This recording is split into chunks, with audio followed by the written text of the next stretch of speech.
ელოდება თუ არა ალექსანდრე ლუკაშენკოს ჰააგის ტრიბუნალი. დიდი იმედი მაქვს, რომ ეს ასე მოხდება, აცხადებს ჩვენთან ექსკლუზიურ ინტერვიუში ბელარუსის დევნილი პრეზიდენტი სვეტლანა ციხანოვსკაია. ჰააგაში ბელარუსის ლიდერის მიერ ჩადენილ შესაძლო დანაშაულებზე გამოძიება დაიწყო.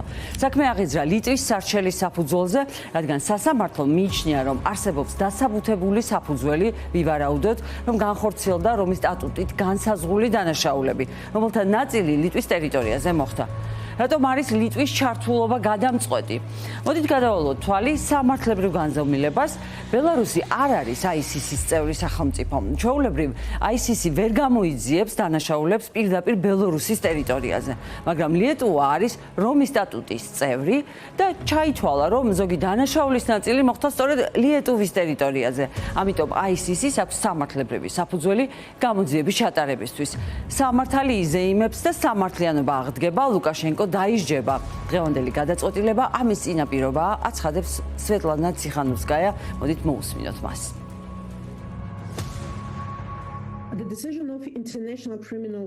საერთაშორისო სიცხლის სამართლის სასამართლოს გადაწყვეტილება გამოძიების დაწყების შესახებ ძალიან მნიშვნელოვანი ნაბიჯია და ვფიქრობ სამართლიანობის ერთ-ერთი მნიშვნელოვანი გამარჯვებაც. ჩვენ მივესალმებით ამ ინსტიტუტის გადაწყვეტილებას, რადგან ლუკაშენკომ მრავალი დანაშაული ჩაიდინა, როგორც ბელარუსი ხალხის, ისე უკრაინისა და ევროპელი მეზობლების წინააღმდეგ. ეს დანაშაულებები უნდა იყოს სრულად დოკუმენტირებული, გამოძიებული და ლუკაშენკო დასჯილი. სასამართლომ გამოძიება დაიწყო კაცობრიობის წინააღმდეგ ჩადენილი დანაშაულების შესაძლო ფაქტებზე. ლუკაშენკოს რეჟიმის გამო 100,000-ობით ბელარუსი იძულებული გახდა ქვეყანა დაეტოვებინა. რეპრესიები იყო სისტემური და მიზანმიმართული, რაც სწორედ ასეთ კატეგორიაში, კაცობრიობის წინააღმდეგ დანაშაულში ექცევა. ჩვენ ვიმედოვნებთ, რომ საბოლოოდ სასამართლო ლუკაშენკოს წინააღმდეგ დაკავების ორდერს გასცემს. ასეთი გადაწყვეტილება მნიშვნელოვნად შეასუსტებს მის საერთაშორისო პოზიციას და კიდევ უფრო დააზარალებს მისი რეჟიმის ლეგიტიმაციას.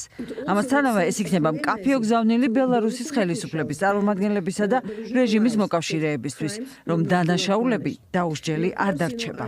ეს გადაწყვეტილება ბელარუსი ხალხისთვის იმედის დაბრუნებას ნიშნავს, იმედს, რომ სამართლიანობა საბოლოოდ აღდგება, დამნაშავეები პასუხს აგებენ და მსხვერპლები მიიღებენ სიმართლესა და სამართალს.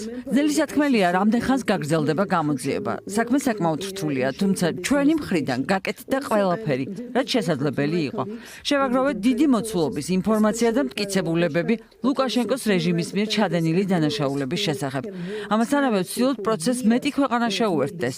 ექსპერტების დონეზე აქტიურად მუშაობთ პარტნიორებთან. ვუხსნით მათ ამ საქმის მნიშვნელობას და ვაძლიერებთ საქმეს პოლიტიკურადაც. გამოძიების ხანგრძლივობა ბევრ ფაქტორზეა დამოკიდებული.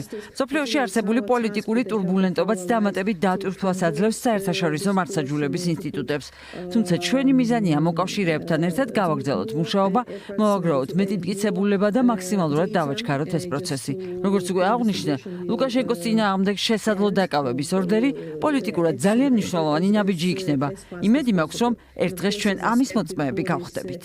Possible arrest warrant on Lukashenko will be huge move from political point of view.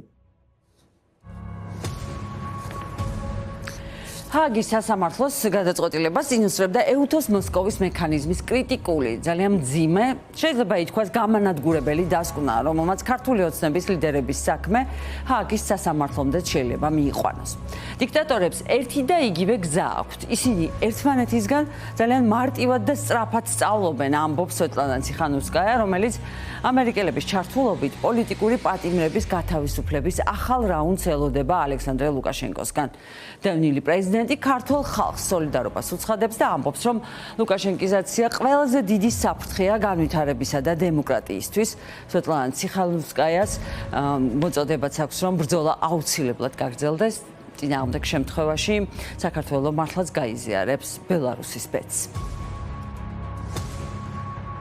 First of all, I want to support the people of Georgia. პირველ რიგში მინდა მხარდაჭერა გამოვხატო საქართველოს ხალხის მიმართ, მათი თავისუფლების, დემოკრატიისა და ევროპული მომავლისკენ სწრაფვის გამო. ძალიან მტკივნეულია იმის დანახვა, როგორ სწავლობენ ავტორიტარული რეჟიმები ერთმანეთისგან. ის, რაც ახლა საქართველოში ხდება, შეიძლება ლუკაშენკიზაციის პროცესადაც კი შეფასდეს. როდესაც ის რეპრესიები და სისასტიკე, რაც ერთ დროს ბელარუსში ვიხილეთ, ახლა სხვა ქვეყნებში მეორდება. ჩვენ ვგმობთ ადამიანის უფლებების ყველა დარღვევას და მშვიდობიანი დემონსტრაციების დემონსტრანტების წინააღმდეგ ძალის გამოყენებას. ამავდროულად მნიშვნელოვანია, რომ საერთაშორისო სამართლებრივი მექანიზმები მოქმედებს. ლუკაშენკოს წინააღმდეგ გამოძიების დაწყება სხვა ქვეყნებისთვისაც იმედის მომცემია. ეს აჩვენებს, რომ სამართლიანობის მიღწევა შესაძლებელია.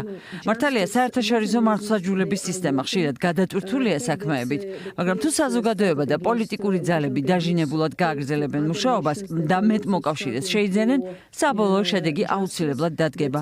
ჩვენს შემთხვევაშიც დაახლოებით 2 წელი დასჭირდა, სანამ ამ ეტაპზე მივედით.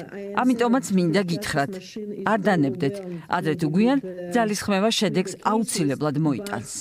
გვაქვს ინფორმაცია, რომ ადამიანების ახალი ჯგუფი შეიძლება გათავისუფლდეს ამ დღეებში. And we hope that new group of people will be released. So just many things are happening.